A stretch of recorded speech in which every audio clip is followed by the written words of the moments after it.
గోదావరిలో పోలవరం ప్రాజెక్టు ఎగువ పాపికొండల బోట్ షికార్కు పర్యాటకులు పోటెత్తారు. పండగ సెలవుల్లో పాపికొండల విహారయాత్ర జోరుగా ఆహ్లాదకరంగా కొనసాగుతోంది. ఆంధ్ర, తెలంగాణ మాత్రమే కాకుండా కర్ణాటక, మధ్యప్రదేశ్ వంటి ప్రాంతాల నుంచి ప్రకృతి ప్రేమికులు పాపికొండల యాత్రకు కుటుంబ సమేతంగా వస్తున్నారు. పోలవరం జిల్లా దేవీపట్నం మండలం గండిపోచమ్మ ఆలయం బోట్ పాయింట్ నుంచి పేరంటాలపల్లి రావడానికి సుమారు 110 కిలోమీటర్ల దూరం 8 గంటల ప్రయాణం పడుతోంది. గోదావరి నదిపై పాపికొండల అందాలను తిలకించడానికి 14 పర్యాటక హైటెక్ బోట్లు వెళ్లాయి.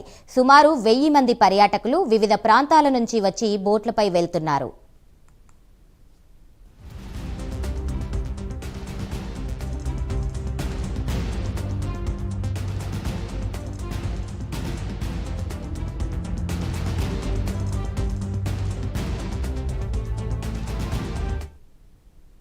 పోచమ్మగండి నుండి అతిపెద్ద పోలవరం ప్రాజెక్ట్ స్పిల్వే గోదావరి ముంపు పరివాహక ప్రాంతాలైన పూడిపల్లి, దేవీపట్నం, అగ్రహారం, మూలపాడు, మంటూరు, కొండ మొదలు దాటిన తర్వాత 7 కిలోమీటర్లు పాపికొండలు దాటి పేరంటాలపల్లి వరకు పాపికొండల ప్రయాణం జరుగుతుంది. ఈ ప్రయాణంలో ప్రకృతి ఒడిలోని ఎన్నో అనుభూతులను పర్యాటకులు ఆస్వాదిస్తారు. పచ్చటి ఎత్తైన కొండల ప్రకృతి సోయగాల మధ్యలో ఎంజాయ్ చేస్తున్నారు.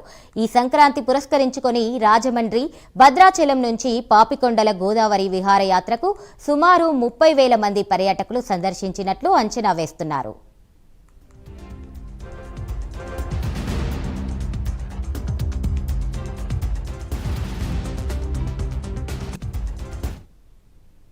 విహారయాత్ర నిర్వహణకు సంబంధించిన ఏర్పాట్లను దేవీపట్నం పోలీస్ శాఖ, టూరిజం అధికారులు ఎప్పటికప్పుడు పర్యవేక్షిస్తున్నారు. అందరూ లైఫ్ జాకెట్లు ధరించాలని, ప్రతి ఒక్కరూ నిబంధనలు పాటించాలని పర్యాటక శాఖ అధికారులు పర్యాటకులకు సూచనలు చేస్తున్నారు.